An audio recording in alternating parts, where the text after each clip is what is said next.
All right, welcome back to Rock Forever. We got another special show for you. He is the drummer extraordinaire, the band leader, songwriter, and musical force. Please welcome Carmine Appice. Hey, how you doing? What happened to you? You disappeared. Oh, it's the logo, man. It's all about you, man. Oh, I see. The Silver Fox, man. We love So it. this is an audio one then, right? No, it's visual. It's just it's you, and when I speak, you're going to see the logo. When you speak, you're full screen. Oh, how So funny. it's all about you. But you know, Okay. obviously you played with everybody: Rod Stewart, Ted Nugent, Ozzy Osbourne, Blue Murder, Cactus, and all that. But we're going back to the early days. VanillaFudge. I know. Yes. I know they were the Pigeons before that. What a better name, man. VanillaFudge. I mean, I know the label made us change it because they said that's a yeah, terrible man. name. Hey, we got enough pigeon shit out here in the park. Exactly. Get us some fudge, man. Get Yeah. something sweet. Yeah. So yeah. now take us back to those early days, because obviously, you know, doing covers was a normal thing. Everybody was covering each other. There was a lot of, you know, hybrid of music. You guys were mixing, you know, R&B and rock and, Yeah. you know, all of this. Talk about joining the group. What the Well, focus of VanillaFudge was all about. Well, when I joined the group, they had the idea to do this thing that was going around Long Island, which the Vagrants with Leslie West in it were big at it. They were going 2,000 people every weekend at my manager's club. He wasn't my manager yet, but when I went out and played with the VanillaFudge, they wanted me to join the band because they wanted someone who sang and they wanted someone who's technical drumming that can play these R&B songs and also play other things for the arrangements that we were talking about. So I joined the band and we just jumped on that bandwagon of what was going on in Long Island. It really stemmed from the Rascals, you know, because the Rascals used to do R&B covers of songs, but they didn't really, they changed them a bit, but they didn't slow them down and do things. So the original idea was to slow everything down and make production numbers, you know, big productions about it, you know. But we went one step further and we tried to match the music to the lyrics. If you look at You Keep Me Hanging On, it was a very happy song, a sad song done in a happy way. So we added the drama and slowed it down and made it what we used to call more hurting, you know, because you feel the emotion. And Eleanor Rigby, what that talks about, you know, a churchyard and cemeteries. And so we made it a very eerie kind of sound. Season of the Witch, same thing, you know. People Get Ready, we made it into a gospel kind of song because it was like a churchy kind of song, you know. So that's what we did. And Kim Hanging On was a huge hit. We did it in a one-take mono, 7.5 minutes. It changed my life. Was And that it the was- song that got you the record deal? Yes, it did. And it was mono. It wasn't even stereo because those days used to record stereo and then they would master it in mono as well. And then you could have a mono album and a stereo album. But even on our stereo album, Hanging On was still mono. So it was Wow. on one take, mono, everything at once. And that was our stage show. We were used to doing it. You Yeah. know, and we noticed every time we played that song, people would stop dancing or trying to dance on music, and they would come up to the stage and watch the crazy band on stage. Well, obviously, Supremes were a hit one time. You guys are mining the catalog again, going back to Motown with Stop in the Name of Love. But let's keep talking about the early days for a minute and bringing it forward. Obviously, you guys were huge, and you know, you had bands like Led Zeppelin opening for you guys. You know, what were Right. those early days of touring like? Well, I mean, you know, we toured with everybody. In those days, it weren't really a business yet, you know. So we toured with Zeppelin. We toured, you know, they opened up for us. We toured with Hendrix. We toured with Cream, The Who. Anyone who was big, everyone that's in the top 10 at that time went on to become huge, except for VanillaFudge, because we released a second album that was a big mistake. You know, it was a concept album that had nothing to do with music. It was really a bad idea. And it was Ahmet Ertegun, rest in peace, dude. And he's the owner of the label, and Shadow Morton. Remember him too, rest in peace. You know, and it was their idea to do this. And, you know, we were just the band they experimented with. And it kind of killed the momentum we had for the band. That would have, if we would have done an album like the first album, we would have gotten huge like the other bands, you know? So Especially if on we that would have cut something like this, you know, Stop in the Name of Love on the second album, that would have Yeah. taken the second album big, you know? So with the concept album, you weren't doing covers. No, Oh we man. we did one cover of Moonlight Sonata, Fleur de Lis, you know, a classical cover. That's the only thing we did. The rest of it was all bull. Well, I guess you couldn't blame the record company for it, but then again, you couldn't get your momentum back, you know? I mean, Yeah, well, obviously, we like you said, blamed, you need to keep mining the same field. yeah, we blamed the producer and Ahmet Ergen, who was the record company. Because, you know, when people heard this thing, you know, in one section, there was a crowd going Black Power, and the other speaker, Sieg Heil, you know, it's like crazy. Sieg Heil, Black Power, I mean, negative stuff. You know, people would they put the album on the radio in San Francisco to play the whole side, and people were calling him, telling him to take it off because they were on LSD and tripping and all that, and they were bumming out, you know, to this thing because it was depressing. Really, it wasn't music to listen to have a good time. It was depressing, so we had to rush in and do a third album fast, and we, instead of doing all covers, we did one cover, A Season of the Witch, and the rest were originals. But we had to run in and do it fast. That, you know, it was, I don't think it was the best we could have done, you know? Yeah, so it was kind of rushed, and you know, it's hard to get that momentum back, you know. Yep, we But couldn't get it back. And then eventually, you know, we did a co-commercial with the band, and then Jeff Beck, so he filled in for Vinnie Martell, who got sick, our guitar player. And when we played with Jeff Beck, me and Tim were like, wow, this guy's great. We'd love to do a band with Jeff Beck, you know? And that sure. planted in our head, and that, so we broke the band up when we found out Jeff wanted to play with us. So, and then we went on to, you know, move towards that direction. And unfortunately, he got in a car wreck, and we had broken the Fudge up at that point. You know, we had big gigs on the table, you know, gigs in Japan, which nobody had ever been to in those days, you know, except for the Beatles, you know, and we didn't do it, and we broke up. And then when we didn't want to go back after Jeff got in a car wreck, so we put Cactus together with Jim McCarty and Rusty Day. But it's a big difference from Jeff Beck to Rod Stewart. So then we did Cactus, and then eventually we got together with Jeff, you know, and we did BBA.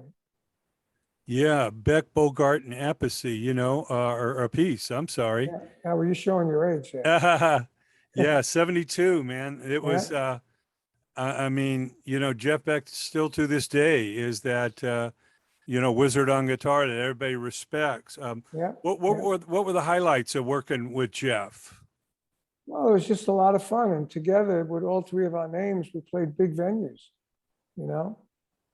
Before that, Jeff was playing, you know, like smaller venues, and VanillaFudge were playing bigger venues. Actually, Jeff Beck opened up for us a few times, and you know, so you know, when we put the three of us together, it created a really new kind of band with a new kind of following, you know. Yeah. So, you know, we were playing 6, 7, 8, 10,000 seat places with Jeff. You know, in BBA in Japan, we sold out the Budokan. We were the only band beside the Beatles at that point to play the Budokan and sell it out, you know. And Yeah. so that was pretty cool. We actually have a 1974 live at the London Rainbow BBA record coming out. It's been mixed for a couple of years, and Jeff's managers putting the deal together. And once that comes out, it's gonna have 7 new songs and 3 songs from the original album. So, but it's still going to be called Beck, Bogart, and Appice, you know? And that was recorded in the UK? Yep, 1974. Okay, okay. Well, I know you've had a long history with Tim Bogart, you know, everything from, you know, all this, VanillaFudge into Cactus into Beck, Bogart, and, you know, Appice. Appice, I got Tim on a couple of Rod Stewart songs as well. Yeah, yeah. Talk about, you know, in the passing of Tim, and of course we saw the beautiful flowers and tributes in front of the Guitar Center, where you guys are inducted in the Rock Walk. Right. What are your best memories of Tim? Because obviously he left a lot of music with you, but I'm sure there was a lot of unfinished business. A lot of, too many stories to pick one. Tim was just a crazy guy, but he was also a very intelligent guy. We used to call him Spock because, Spock on Star Trek knew everything, and Tim was like, you could ask him any question, and whether he knew the answer, he would answer it in such a way that you believe that that was the answer, But he was very intelligent. Most of the time, he was right on with the answer. So, Yeah. that was a great part of Tim that we all miss. And he was a prankster, a very funny guy. He would do things and, very ballsy that other people wouldn't do, and, Wow. but there were too many things to really pick Yeah. one. Well, I know it was a blessing to get him on this, Right. recording with VanillaFudge to And as soon as he got on bless there, the record. as soon as he got on the track, it was turned into magic, because we had the track without the bass, and it ended up I had to recut the drums after Tim was on it because there was some heavy duty leakage from the organ and guitar. So once we got Tim on it, I had moved to Florida and I set up a studio in my house. And once I learned how to work it, I started getting really good drum sounds. And then I tackled putting drums on that track.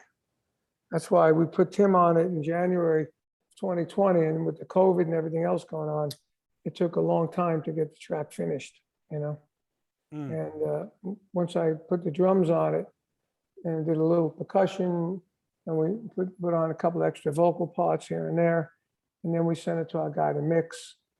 And like I said, it took a while to get it all done. Yeah. I didn't Well, record the drums probably till October a year ago. Wow. Well, I know back in the VanillaFudge days, there was a lot of keyboard oriented acts. And of course it spawned into Deep Purple, and you had your label mates, Iron Butterfly, and all these, bands back then that were real keyboard heavy, and kind of Zeppelin started bringing in this, like guitar sound. Did you see that kind of change coming from the Well, we keyboard? saw that change coming from the Jeff Beck group, actually. Yeah. That's why we wanted to play with Jeff, because Jeff Beck really set a new precedent for Guitar Hero, rock kind of music mixed with with soulful singing. But he used to listen to VanillaFudge, and he loved VanillaFudge, so he added a bit of that soulful singing and the rock and the soul together with more guitar rather than with more keyboard, So so we did see it coming there, and that's why me and Tim wanted to play with Jeff, because we thought that was the new thing, and also the new thing was a supergroup. You had Blind Faith, and West Bruce and Lang was just starting up, and we were Beck, Bogart, Appice. There's a few other ones along the way, and then in the '80s you had Damn Yankees, and so that was always a good deal, and continued into when I would play with Blue Murder. That was another super group, Yeah, take the best of multiple groups and put them together.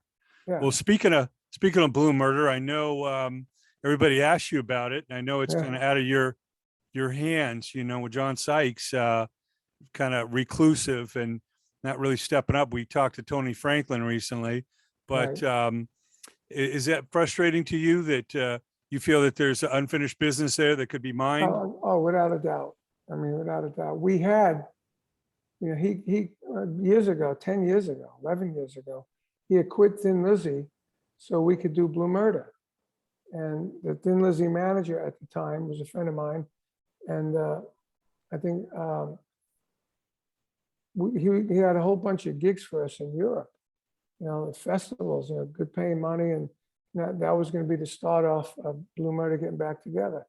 And then something happened between John and him, and we had to drop him as a manager. And doing so, all those gigs went away, and they never came back. So then the years continued. I continued doing my stuff. John did he didn't really do much, you know. But Tony did, you know, we played with Kenny Wayne Shepherd and a few other people.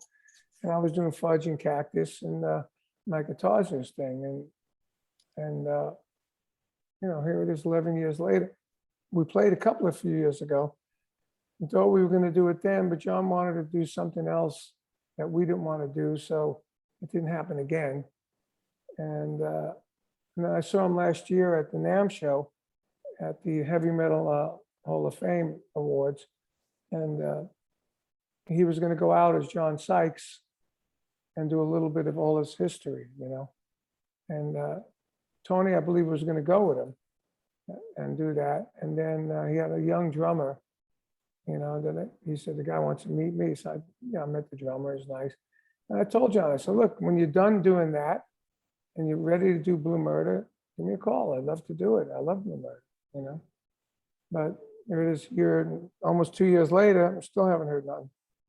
So, Yeah. you know, I don't know. It's just a shame because that Blue Murder, both those Blue Murder records are so good, you know. And we had, you know, a big hand in doing it, you know, especially the first one, you know, because, you know, we were going to have a singer and we couldn't find one. So me and Tony persuaded John to sing because he did the demos, you know, and he wasn't sure about it. And then we came full backing. I said, let's be like the Cream, you know. All three, the trio. So, but it's a shame, you know. Yeah, yeah. Well, you've got a rich musical history, and of course, as you mentioned, Tony Franklin played with Kenny Wayne Shepherd, who was on that final Van Halen tour, and you know, opened up here at the Hollywood Bowl, the final shows ever. Yeah. You know, of Edward Van Halen and the band, and I know that Edward was a great fan of Cactus and looked up to you. So was Alex. So was Alex. Yeah, you were friends with Al and Ed, and I know. Yeah, I was friends with all of them, Anthony, Michael Anthony and David.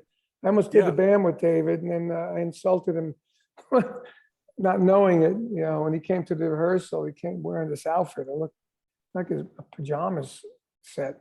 Looks like it was made of the Holiday Inn bedspread and curtain set. You know? So I said that. I said, "You got that at the Holiday Inn? You know, did you take the Holiday Inn curtain and bedspread, make an outfit?" And he got insulted. That was the end of the band. That's funny. Oh man. But well, yeah, I knew all those guys. Matter of fact, when we did a VanillaFudge reunion in 2005, Eddie was on the phone with me, and he said, "What are you doing that for? Screw that." He said, "Get Cactus together." He loved McCarty and he loved Cactus.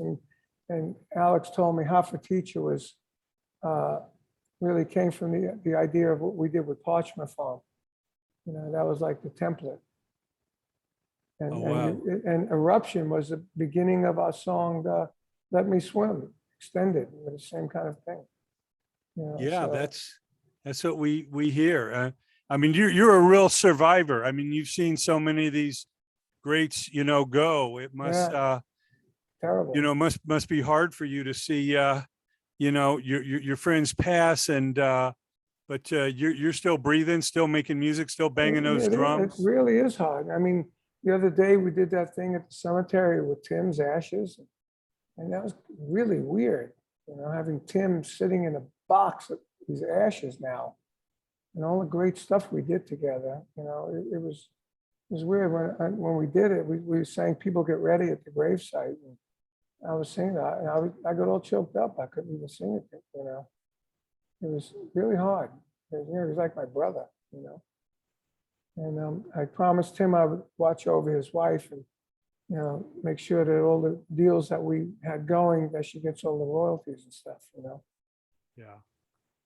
Well, what do you attribute your, you know, your perseverance and health to? Because obviously, many your age have passed, but again, some of your peers like Sammy Hagar, who's 73, he's still kicking ass with Michael Anthony.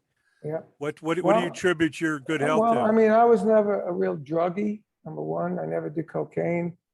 You know, I smoked a little bit of pot in my life, you know, not every day from morning till night. You know, I'd use it if I went to a movie or if I'm watching some sci-fi thing on TV, I have a half a joint, you know, that kind of stuff. But I haven't really smoked pot at any, you know, a lot. or at any point in 10, 11, 12 years. Probably more than that, probably 18 years, more like it. And, and I eat healthy. I don't eat a lot of meat. I never smoke cigarettes.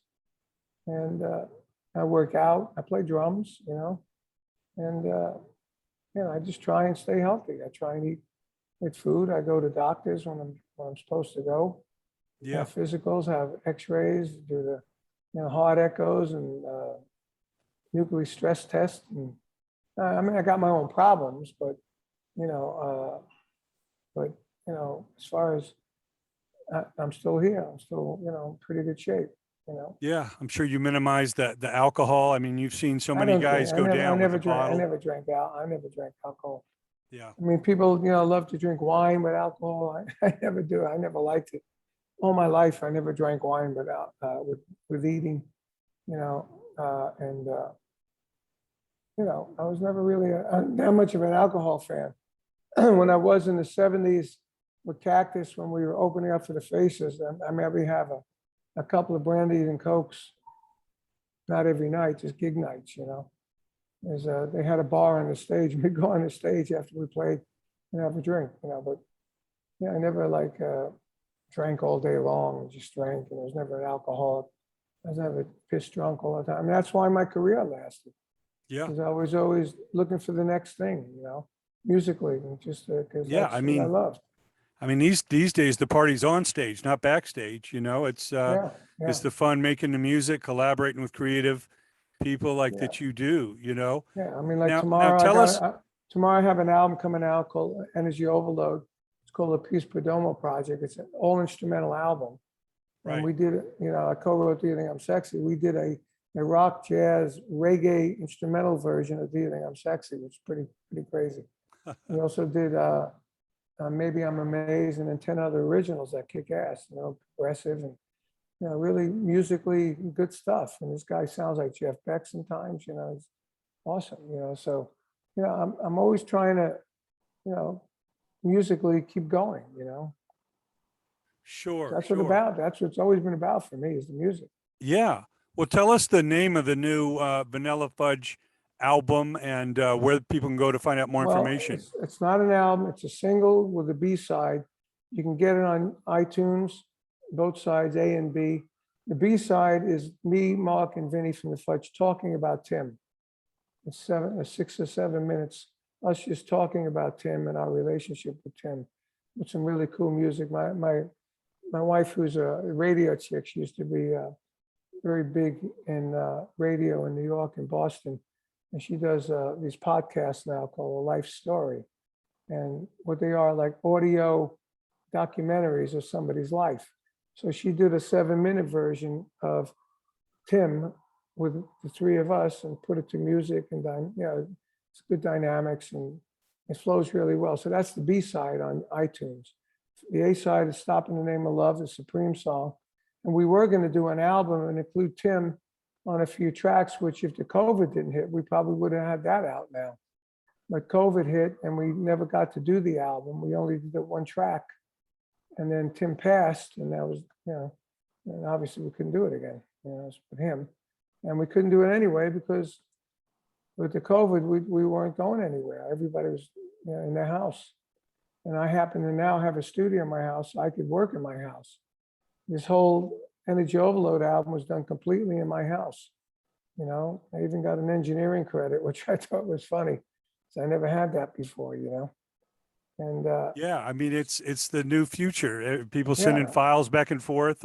It's great to get in the same studio, but if you can't, you can collaborate with people all over the world. Exactly. And we wrote, if you listen to the album, there's a track you can listen to on YouTube. It's called Rocket to the Sun. That's under the name A Peace Perdomo Project. And, that song we did by sending files, but you never know it. It sounds like we were in the same room, And you learn to do that. And again, I did that with the Fudge track. I had everything but my drums were screwed up. So I went in and put up the drums to Tim's bass and to the rest of the band, And it came out fantastic. It sounds like we're all there in the same room. And Mark Stein's voice sounds just like it did in '67 on You Keep Hanging On. It's funny, today, we're in Manhattan. We have an apartment in Manhattan. Up the street's a dorm where these kids live, and they're like a musical college, and, performing arts college. And there's a young girl there. I was talking to her, and I said, what is this actual thing, And we got talking. She said, what do you do? Are you a musician? I said, yeah, I am. And I told her my bands, and she didn't really know them. She knew Rod Stewart and Ozzy, but I told her about VanillaFudge. And she said, well, I never heard it. I said, did you see that movie Once Upon a Time in Hollywood? She goes, oh yeah, I love that movie. I said, at the end when they were killing everybody, she said, yeah. I said, well, that's our music. That was my band VanillaFudge playing. She goes, oh my God, She goes, I like that music. So, it's funny that it's still going, And that song being in that movie quadrupled our royalties for a year and a half.